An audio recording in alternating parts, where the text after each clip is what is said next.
Hello everyone, Neil Snape, and today we're going to edit a color image in Lightroom without any retouching in Photoshop. Let's see what we can do with this image. So first off, this image, that's as it is, shot straight out of the camera, and I can show you an edit that I had done previously years ago and what I wanted to look like in black and white. So it's quite dramatic and there were a lot of changes for it. As usual, it's always best to start with your basic setting. So the most important thing when you're editing any image, color or black and white, is your white point.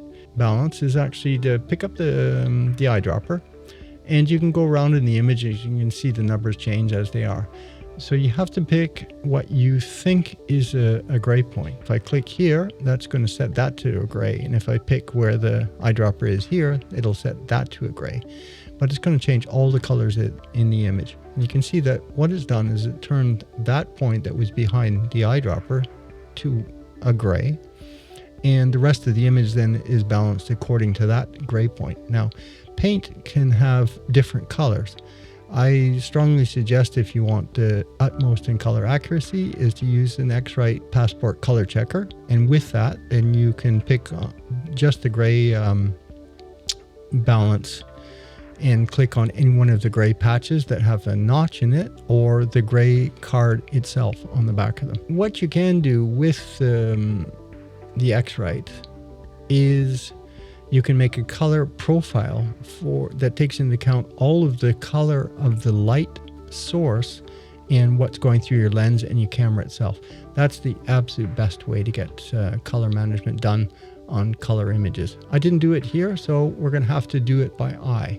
When we do it by eye, we need a very well calibrated monitor. In this case, I'm doing these images on BenQ monitors, which are very accurate, and they actually have hardware calibration, and I do the calibrations with an X-Rite i1. We're going to actually hand modify the white balance that we picked, and I'm going to make it a little bit warmer because this image actually looks good when it's warm.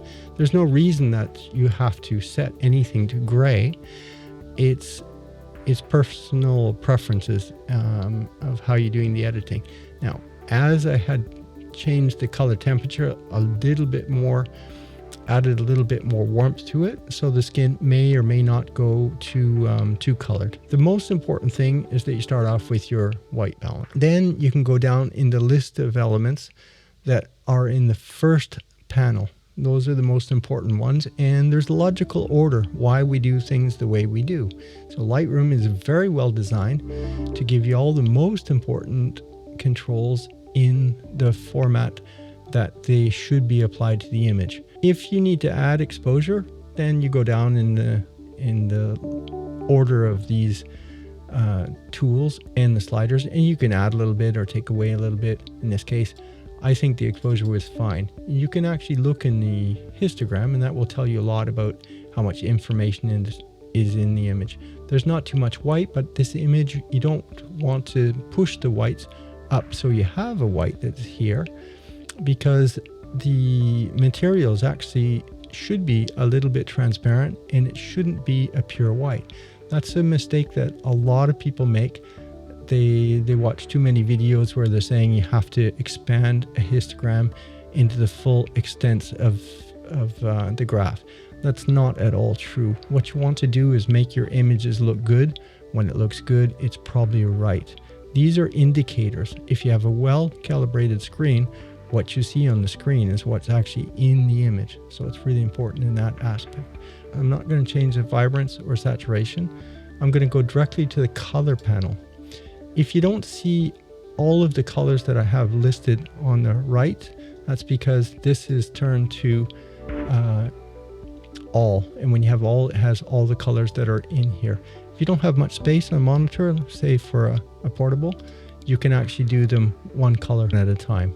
If you do work on a portable, don't forget that you can right click on any of the dark gray areas and change this to solo mode, and that means that only one panel at a time will be open. As soon as you click on another one, it will collapse all the other panels, or the last one open, and you'll only have one panel, so it saves a lot of space. It's a little tip for working on portables and in Lightroom. So let's take a look at where we have the the colors. Now, if I was to use HSL, there is actually an eyedropper tool that you can pick up, click on it. You can put it over the area that you want to change, and you drag up or down, and that will give you more or less color information the way I do it. So I have this on all, click and drag on luminance in the red channel, and it will tell me how much red is in the image and what I'm going to change. In this case, I'm just going to make a little bit lighter, which is unusual, but I'm actually going to do that because it made this area that's here a little bit lighter, so it's a little bit more pretty. Makeup was well done, so I don't have anything to say about that. Oranges, you're going to see there's a lot of oranges in the image. If you drop it down, it's going to make a really weird appearance in the skin tones. You can see you get more freckles, but it's going to be rare that we're going to actually change the entire images just for that one zone in a beauty picture. So let's just take that one down the tiniest little bit, and I think we're good there. Now, yellows. It could be interesting to see what happens. As I'm taking the yellow down, you can see the areas that are, and I just pushed it up so you can see around the neck. It's an area that you don't want to change too much because you will run into either punching holes in the image, in the skin, or you're going to take it down and go into a flat area. So the yellow, if you double click on the word luminance, it will take you back up to, or reset it to 0. So that's the same with any of the sliders. If you have multiple sliders and you click on the word on the top, it'll take all of those back to 0, and that's about all there is. Even though she's got blue eyes, I don't think we can find any blues. Go to split toning, and I'm going to add split toning. Now, since the hue angle in the shadows, there's no saturation. It doesn't matter where I put this in the hue angle, you won't see anything. The only way you can see split toning is when you increase the saturation. By default, it starts at 0, and you can see that's quite a red tone. But what I'm going to do is pull this over until it just gets towards the edge of where it looks a little bit green and orange. So if I go too far, it's going to add green into the skin tones, which you definitely, don't usually want to do. So I'll take this back to around 30, 29 or something. And you can see that's changed the image. It's quite nice. That looks pretty good. And then I'll take the saturation back until there's just the right amount. We're going to add a little bit of coloration into it. Looks nice there. If I wanted it to be balanced more on just the shadows, I would actually take the balance and push it over to the right. If you wanted to put your balance or bias more into where it affects only the shadows, actually you can take the balance and slide it a little bit over. So if you wanted to bring back your highlights, now let's say that I added a certain amount of orange or red into the shadows, and it's affecting a little bit too much in the highlights in the skin or something here, we could actually, so you could turn up the saturation here to see where you are, and take the color, the hue angle, and put it into adding a little bit more blues back into the highlights. Now you can say, well, that doesn't look very good because you have a cyan cast. Well, you do, but I'm going to take this way back down to 0 and then add only 2 or 3 points. So I think that the image is looking good. I might even add a little bit more color into the bottom. I'll go back to the basic panel, and I think it looks pretty good. I might go a little bit warmer. Everything looks fine to me. And now we're just going to do 1 or 2 little quick things to make the image better. And I will take it up to 2:1 magnification in the eyes. And I have a bunch of,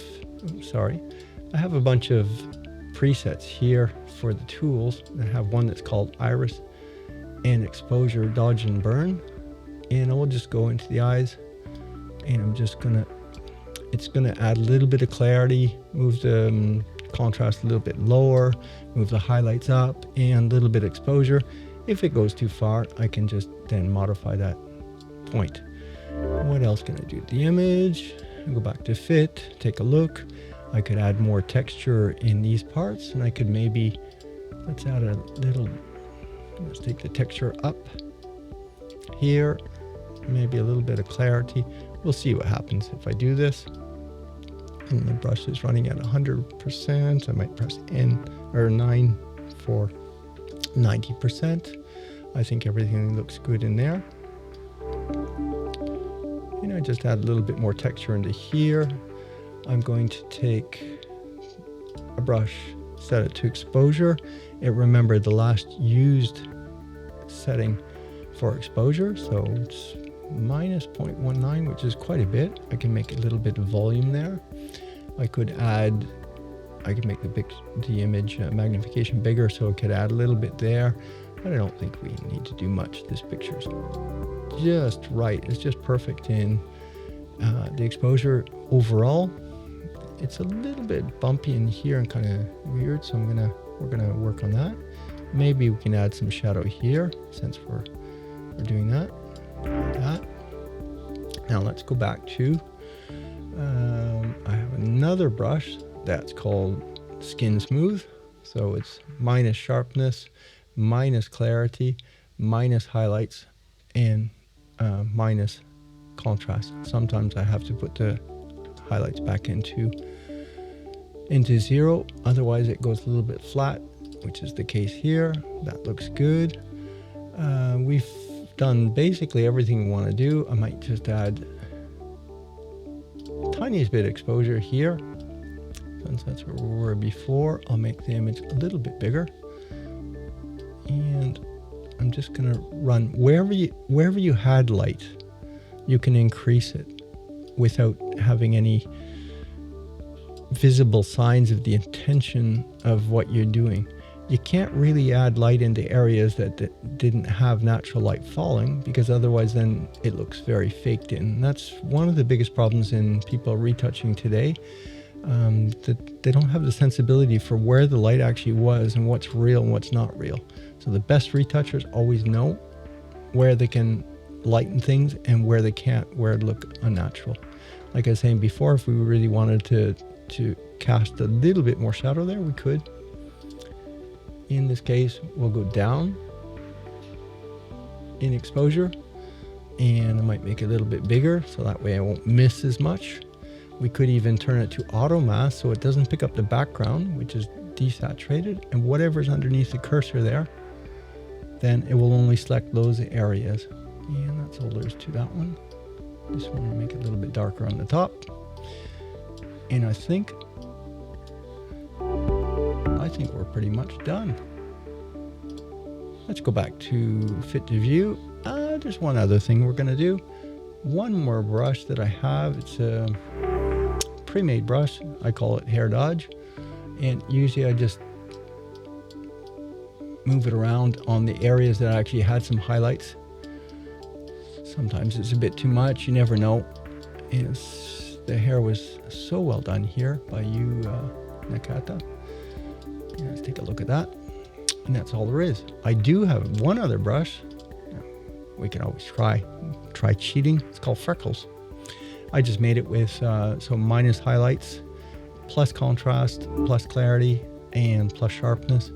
We can see if we can make those. Yeah, we did.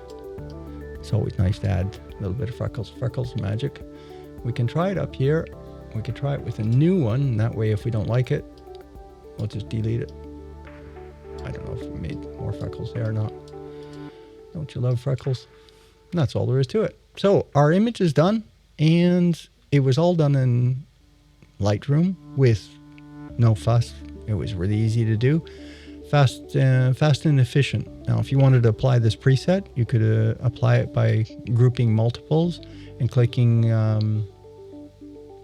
turn this one off, and you could group it with, for example, if I wanted to apply it to this one and this one, and you double click on the word sync. Once you have multiples, the focus is slightly brighter, and you can choose the ones that you want. Now, I wouldn't apply the local brushes because they will be in different places for the eyes and the hair and whatnot, so you undo that one.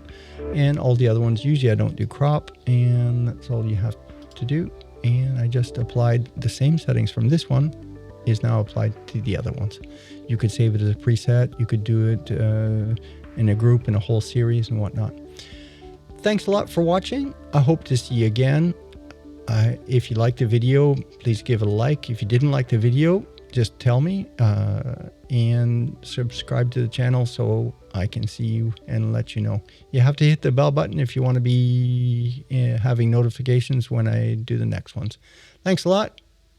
Stay safe. Take care. Bye.